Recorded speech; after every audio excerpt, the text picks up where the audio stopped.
to today's episode of Mental Health is Horrifying. I'm your horror Barbie host of Darkness, Candace Green, psychotherapist and all-around spooky bitch, podcasting from my bat-filled cave in Toronto, Canada. On today's episode, I'm going to be talking about everyone's favorite half-goat, half-demon creature who has come to punish all the misbehaving children and dysfunctional families on Christmas, Krampus. December tends to be the high season for therapists because despite being labeled as the most wonderful time of the year, people tend to be ultra stressed out during the holidays, in particular at the prospect of spending time with their families. Oh, the cognitive dissonance. So who better to reflect the true horrors of the season than a terrifying goat demon who brings along with him killer gingerbread men, teddy bears, and a jack-in-the-box from hell? This movie is a lot of fun, and low-key, Adam Scott can get it in this. What? It's the holidays. I'm finding joy. Okay, so let's get right into it. Let's talk about Krampus and its portrayal of seasonal depression during the most wonderful time of the year.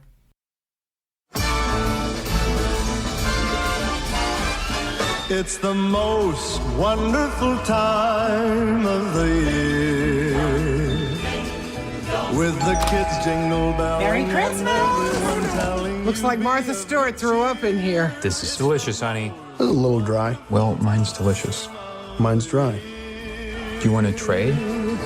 It's Christmas. It's Christmas. It's Christmas. with those holiday greetings and gifts.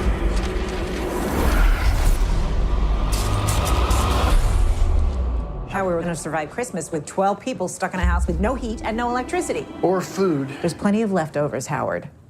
Beer it is. It's the weirdest thing. There's no cars, no people. How long can this keep up?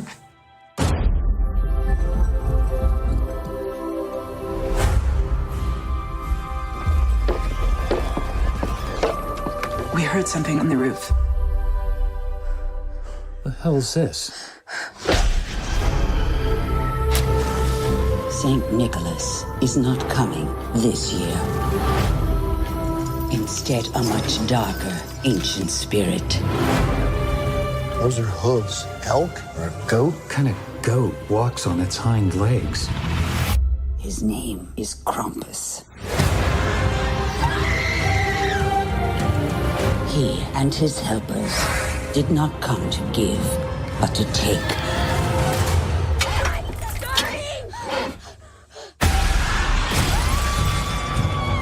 Everybody, hold on to each other.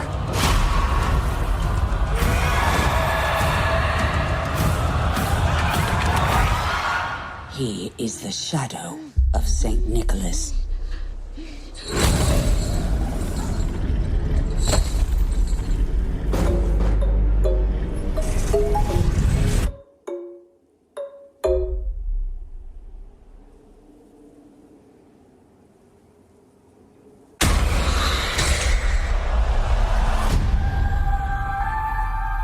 It's Christmas.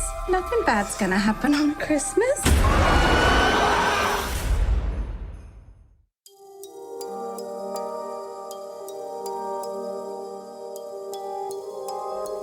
Three days before Christmas, the Engel family prepare for the holidays. Parents Tom and Sarah, daughter Beth, son Max, and Tom's German-speaking mother, whom the family call Omi. Despite his family's dysfunction and a world that wants him to lose all belief in magic and hope, Max remains a firm believer in Santa Claus and even gets into a fight about his belief in him during the school pageant. Omi is a comfort to Max, though, encouraging him to keep believing in Santa. Later, Sarah's side of the family come for Christmas, including her sister Linda, Linda's husband Howard, their children Howie Jr., Stevie, Jordan, and baby Chrissy, their bulldog Rosie, and Sarah and Linda's cantankerous Aunt Dorothy.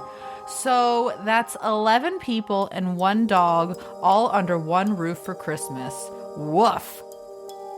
Max is really keen on maintaining family traditions like watching Charlie Brown and wrapping presents together, but there's a lot of tension between him and his parents and the extended family, so traditions kind of go out the window as the family squabbles over fun dinner table topics like gun laws.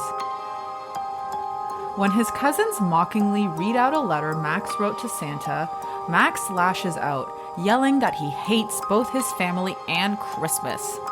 His father attempts to comfort him by telling him basically that it's Christmas and we're all in misery, and also to try and get along with the family because that's what Christmas is all about. He gives Max his letter to Santa back, but Max angrily rips it up and tosses it out the window, whereupon it is swept up into the sky in a way that indicates that something magical and spooky is about to happen. Later that night, a severe blizzard engulfs the town, causing a power outage. When Beth ventures out to check on her boyfriend, a large horned creature chases her. She hides beneath a delivery truck, but the creature unleashes an evil jack-in-the-box on her, who appears to eat her face or something, off camera, of course. When Beth does not return home, Tom and Howard leave to search for her. They find her boyfriend's house in ruins with the chimney split open and large goat-like hoof prints.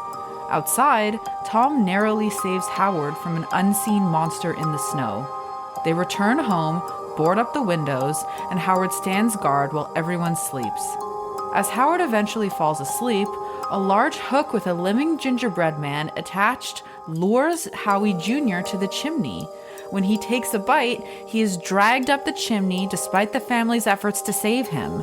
Don't eat cookies that don't belong to you, kids. Omi explains that the creature hunting them is Krampus, an ancient demon who punishes those who have lost the Christmas spirit. Omi recounts that when she was a child, her parents and community lost their spirit due to the hardships of the war in Europe, which summoned Krampus to punish them all. He and his helpers dragged everyone except Omi to hell, leaving behind a bell-shaped bauble with his name on it. The family remains skeptical until menacing toys, hidden in presents delivered earlier, overrun the house. Jordan is devoured by the jack-in-the-box. The family fends off the toys and gingerbread men until Krampus's elves leap through the window, taking Howard, Dorothy, and Chrissy. Tom decides that the family should flee to an abandoned snowplow on the streets outside. Omi stays behind to distract Krampus, who emerges from the fireplace and attacks her with his bag of toys. Outside, Tom, Sarah, and Linda are dragged under the snow by the snow monster, while Stevie is captured by the elves. Krampus confronts Max and gives him a bauble wrapped in a piece of his discarded letter. Realizing that he was responsible for Krampus's coming, Max chases after the demon and confronts him at the edge of a fiery pit that presumably leads to hell. Max begs for Stevie to be spared and offers himself up as a sacrifice. Krampus refuses and tosses Stevie into the pit. Max sincerely apologizes for losing his spirit. Although Krampus seems to accept this apology, he still tosses Max into hell as well. Max awakens, Ebenezer Scrooge styles, in his bed on Christmas morning and discovers his family alive and well downstairs, concluding that what happened to him was merely a nightmare. As he unwraps a present to reveal Krampus's bauble, the family exchanges troubled looks as their memories of the horrific event slowly come back to them. Was it a shared dream? Did Mom put something in those gingerbread cookies? We'll never really know, as we end on Krampus observing the family along with hundreds of others through an evil magical snow globe in his workshop, presumably in hell. Krampus is a 2015 horror comedy starring Adam Scott as Tom, who you might know from Parks and Rec, Toni Collette as Sarah from Hereditary, The Sixth Sense, and Knives Out, and also of note David Koechner as annoying in-law Howard, who you might know as that delightfully obnoxious guy from things like The Office and Anchorman. This movie is written and directed by Michael Dougherty, who has both written and directed a lot of fun action flicks like X2, X-Men United, Godzilla vs. Kong, which makes me sad because I feel bad for them because it's not their fault they're so huge, Superman Returns, but most importantly, absolute Halloween favorite, Trick or Treat. Now, if you haven't seen Trick or Treat, I suggest you turn this podcast off immediately and go watch it, because it is truly such a delight. It's like swimming in the inside of a jack-o'-lantern while eating Halloween candy. And you can totally see the thematic similarities between Trick or Treat and Krampus, where Dougherty has taken these really sensitive and tender childhood staples and sort of flips them over to look at the darker sides, reminding us that childhood is a fragile thing and your memories can be shattered at the drop of a hat. And in Trick or Treat, the character of Sam plays a really similar role to that of Krampus as this sort of protector of the spirit of the holiday and a character who will punish those who do not believe or honor its traditions. Despite its setting inside a snowpocalypse, Krampus was actually filmed in Wellington, New Zealand, with the assistance of Weta Digital and Weta Workshop, who helped bring the bloodthirsty demons from your Christmas nightmares to life. And it's really nice to see the workmanship and the practical effects in this movie, which is something that is increasingly harder to find in modern horror movies now that most things have been replaced with CGI. Krampus is actually a 7-foot-tall creature that Weta technician turned actor Luke Hawker took on, controlling the demon from inside, being able to see only through a tiny camera hidden in the beast's head. As I have mentioned before, critics love to dunk on horror movies, and this one did not get great reviews from critics when it was released. But guess what? I don't care.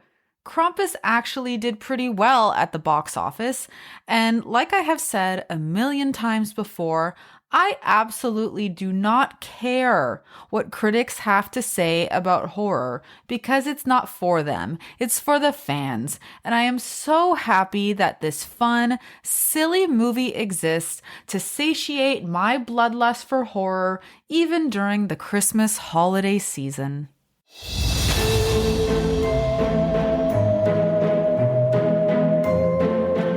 I've added a new service offering that I think you spooky ghouls are really going to love. It's called the Horror Concierge, a mental health and horror tarot reading and film reco. You get a custom-designed 5-card spooky tarot spread designed to help illuminate an area of your mental health that you've been curious about, and a personalized horror movie recommendation to continue your mental health exploration based on the themes drawn out from your reading. Spooky bitches can visit my website, manymoonstherapy.com, to learn more about the Horror Concierge.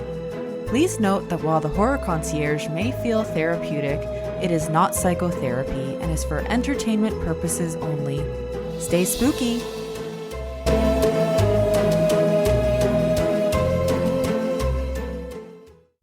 So who is Krampus anyway? Krampus, part of German and Austrian folklore, is a half-goat, half-demon monster who is said to punish misbehaving children at Christmas. He is the devilish companion to, or shadow of, Saint Nicholas, also known as Santa Claus, and according to legend, he is the son of Hel, the Norse god of the underworld. Krampus has his origins in pagan celebrations of winter solstice, but with the spread of Christianity, Krampus became associated with Christmas, despite efforts by the Catholic Church to ban him. Those Catholics, always trying to ban the fun stuff, eh? The creature and St. Nicholas are said to arrive on the evening of December 5th, Krampusnacht, or Krampus Night. While St. Nicholas rewards nice children by leaving presents, Krampus beats those who are naughty with branches and sticks, also maybe eating them or taking them to hell. And because people love hell, today Krampus is celebrated during festivities like Krampuslauf or Krampus Run, which often involves alcohol and mischief, where people dress as the hoofed creature parade through the streets, scaring spectators and sometimes chasing them. Perhaps you have seen some videos of Krampuslauf taking place in Austria or Germany. It just took place a few days ago, and it looked like a lot of fun and also so scary. This mischievous, devilish character then makes a perfect addition to the holiday horror canon, and it was about time that someone made a holiday movie exploring the dark cousin of St. Nicholas. Omi, played beautifully by Krista Stradler, has a history with Krampus, having met him shortly after the Second World War, where she herself was a child. After the family has been fighting and bickering and Max loses faith in the spirit of Christmas, Omi warns the family that they brought Krampus on and shares her experience of Krampus coming not to give but to take when she was a child, and Krampus isn't messing around. The hoof demon took Omi's entire ass family, leaving only her behind with the knowledge of what happens when hope is lost and the Christmas spirit dies. A little harsh, Krampus. Omi also shares that Krampus is the shadow of St. Nicholas, reflecting the shadow side of the holiday season, which I think ties into the idea of seasonal depression during the holidays in a way that's really nice. Really nice.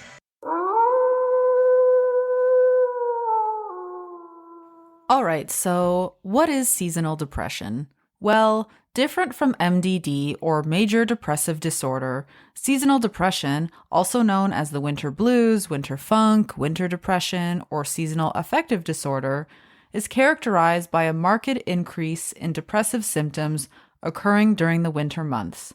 Also commonly known as SAD, it is no longer diagnostically listed as a standalone mood disorder, but a subset of depressive disorders with a seasonal pattern. Seasonal depression is most common in higher altitudes with greater seasonal changes in places like where I live in Canada.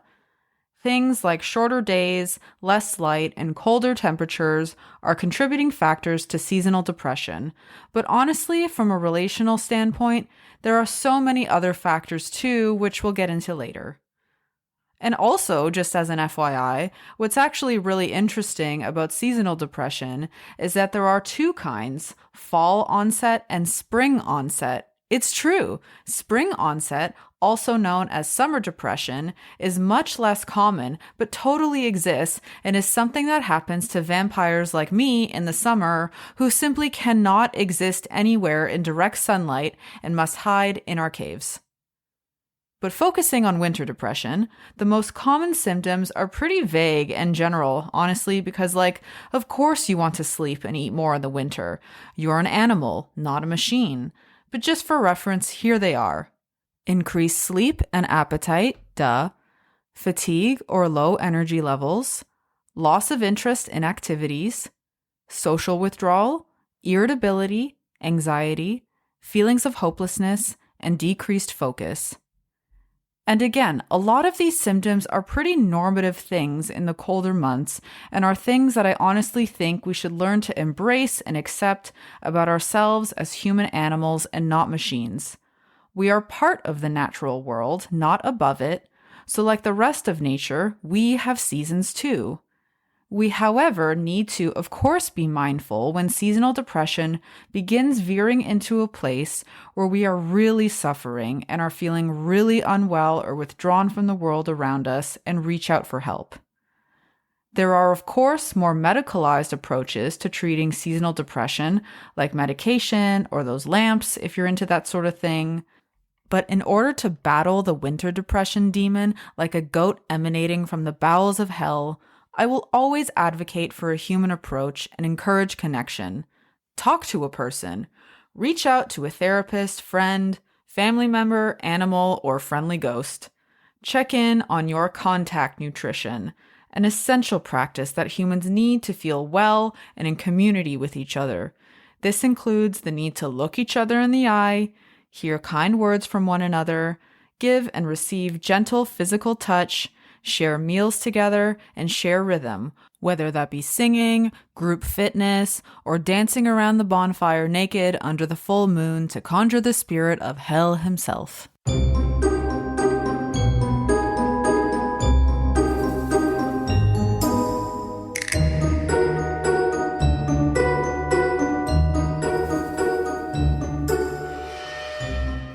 Now, why, you might ask, would someone be depressed at Christmas? It's the most wonderful time of the year. There are trees indoors, for Christ's sake. Well, in this movie, there are a few reasons why people are depressed. My favorite reason why someone is depressed, but is still punished for it anyway, is literally World War II.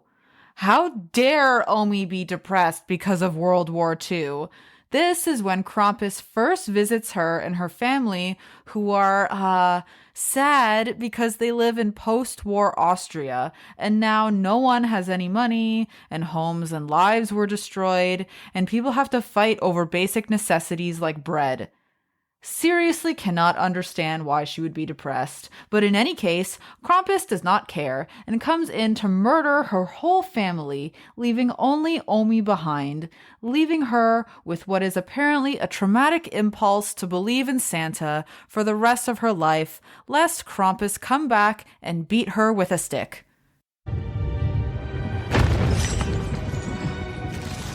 I knew St. Nicholas was not coming this year.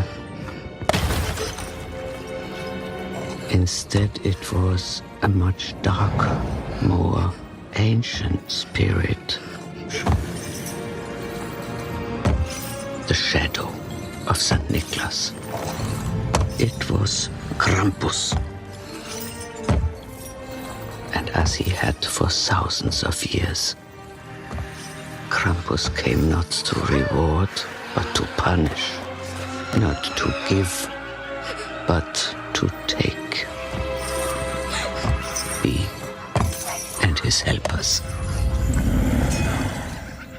I could only listen as they dragged my family into the underworld, knowing that I would be next. But Krampus didn't take me that night. He left me as a reminder of what happens when hope is lost, when belief is forgotten, and the Christmas spirit dies.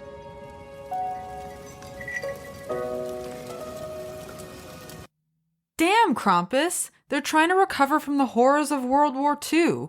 You really want them to put on Brenda Lee and rock around the Christmas tree? Geez, talk about emotional bypassing. Max, with his faith in Santa being shaken by mean kids at school and dickhead cousins, is also feeling down this Christmas. After he gets into a fight at school over Santa's very existence, his parents punish him by not engaging in their family traditions of watching Charlie Brown Christmas while wrapping presents together. For him, he says, every Christmas gets worse. And with his ripping up of his own letter to Santa, Max highlights the pain of the loss of the innocence of childhood. That horrible day when you maybe stop believing in Santa or the existence of magic or wonder in the world. A kid not wanting to grow up and lose the comfort, love, and safety that their family built for them. Watching it descend into chaos when the extended family arrives to call you names, hate on your mother's thoughtfully prepared Christmas dinner, and talk about eating Santa's reindeer as a sustainable source of protein or whatever. There are also references to grief in the Engel house this Christmas, with Sarah and her sister sharing a moment over the ornaments that Sarah kept in memory of their mother who has passed away. The moment is so brief, and the sisters share a silence between them, and we can only imagine what was felt between them there. I love the addition of this really tiny scene in the movie, this grief that happens in passing, because it is also so reflective of the grief that often accompanies Christmas, as we are reminded of holidays with those who are no longer with us, as we wrap ourselves in nostalgia and memories that can feel so far away. The briefness with which this moment lasts is another great example in this movie of the difficulty of holding our seasonal sadness alongside the holly jolly Christmas atmosphere we are compelled to uphold. And as maybe emphasized in this scene, mothers, as creatures of perpetual giving, are super pressured to uphold. The overall darkness, whether it be in the brutal, dark snowstorm isolating the family, the sort of Satan's little helpers who are terrorizing them from all angles, and the perpetual threat of a half-goat, half-demon sent to punish them for their sins and drag them to hell, Krampus does an amazing job of highlighting that the holidays can often feel like they exist on this very fine line, and it can feel very fragile because that's just the nature of humans. Just because it's the holidays doesn't mean that you suddenly flip a switch on your back like that cursed Krusty the Clown doll from Treehouse of Horrors, from evil to good, and then everything is just dandy. Unfortunately, humans just don't work that way.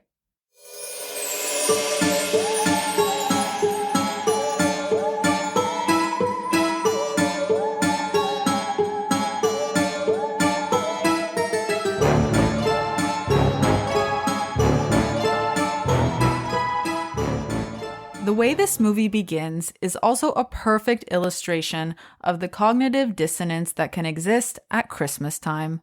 The song, "It's Beginning to Look a Lot Like Christmas," plays merrily over a scene where shoppers are absolutely ravaging a store in slow-mo, people are fighting over items in the store, retail workers look like they're about to positively lose it, parents are desperately trying to get their kids to smile at the Santa Claus photo op, children are fighting and crying, and it's a disaster.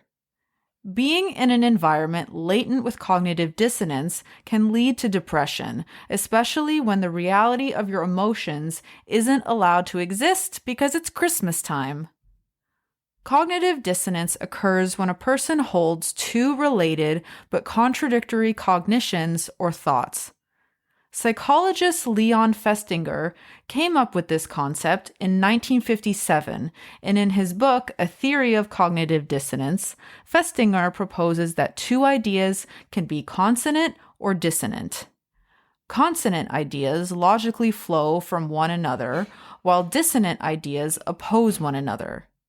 For example, someone may be scarcely able to stand their in-laws and feels that they would rather spend their holiday cleaning their toilet with a toothbrush than talking to them about their views on gender, but still invite them to stay at their house for a full 5 days over the holidays. This is dissonance. The dissonance between two contradictory ideas, or between an idea and a behavior, creates discomfort.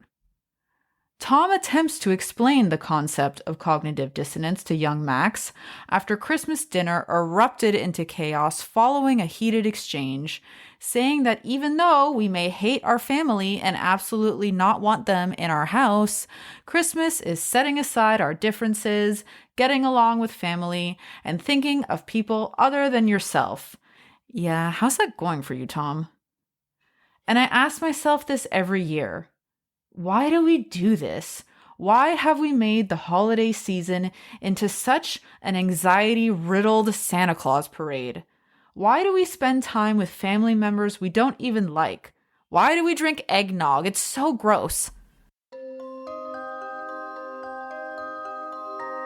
Psychologist Dr. Ramani Durvasula has a really great take on this very question, and she encourages people to think of their North Star, especially during the holidays, religiously enough.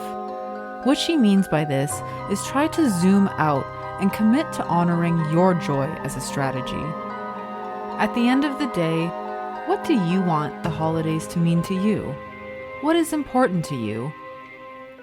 If it's family and being surrounded by people, then yes, undoubtedly, you will surely endure some cognitive dissonance this holiday season and have to endure family members that you cannot believe you are even related to in the first place, which really sucks. Life is a constant negotiation, and we can never have everything entirely our way if we want to share it with other people. But is there someone in that room that you love? Just because you are blood doesn't mean that boundaries need not exist. You can decide how you engage and how much, and have contingency plans, which is always great too. Excuse yourself to get another piece of pie, or go play Legos with the kids, or rub the belly of a dog. And you know what? If your North Star is preserving your peace, then you can create a holiday that honors that too. You can say yes to what nourishes your soul and hell no to what tears it to shreds. It's not really fair for others to rob us of what we love about the holiday season. Despite all the shenanigans that can go on, I don't know about you, but I actually really do love it. I love the tree and the bats that I put on mine. I love the fireplace, Michael Bublé. I love the twinkle lights and the food. And I think those things are really sacred. It's a cozy feeling that is so important to me amidst a very fast, harsh world. And that's my North Star. And so I make choices to honor that feeling. And so regardless of what you choose for your holidays this year, know that despite all of our best efforts, you will continue to be a human during the holiday season, and you will continue to feel all your regularly scheduled human emotions, which is absolutely fine. Hey Final Girls, I have an exciting group experience coming in the new year that will guide you through dreamwork exploration. Sign up for my newsletter on my website, manymoonstherapy.com, to be the first to know when this launches.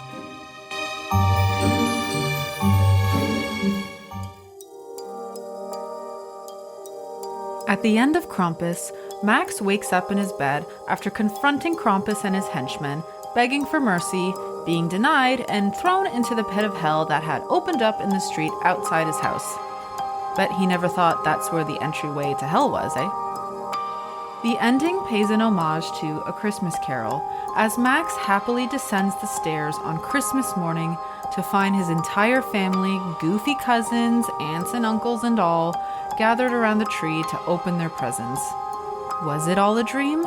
Maybe, but as Max opens his first gift, the very same Krampus bauble that Omi once received as a reminder to never stop believing in the magic of Christmas, the entire family shares troubled looks as they remember the terrors of the previous night and are reminded that, you know what?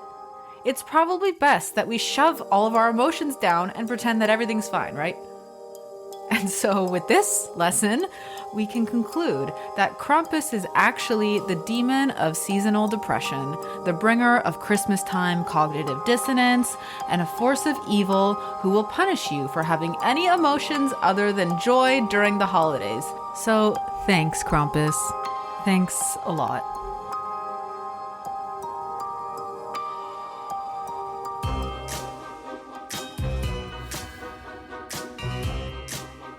And that, my ghouls, is the story of Krampus. Thank you for journeying into the depths with me, and I hope to find you in the darkness again soon. From my bat-filled cave to yours, wishing you a blessed holiday season filled with demonic gingerbread people, a bloodthirsty bear, and a half-goat, half-demon creature from hell as a soothing reminder that life can sometimes feel like a nightmare, even during the holidays. So try to have some fun while you can, you know? Visit my website, manymoonstherapy.com, to order the Horror Concierge, a mental health and horror, tarot reading, and film reco. It makes a great gift for the final girl in your life. Be sure to sign up for my newsletter to be the first to know about cool stuff that I'm doing, like my new group experience that you can register for in January. You can follow me on Instagram at manymoonstherapy, and you can also learn more about me and my services through my website, manymoonstherapy.com. Or you can also howl at the moon and I will hear your call. Bright blessings and Merry Krampus.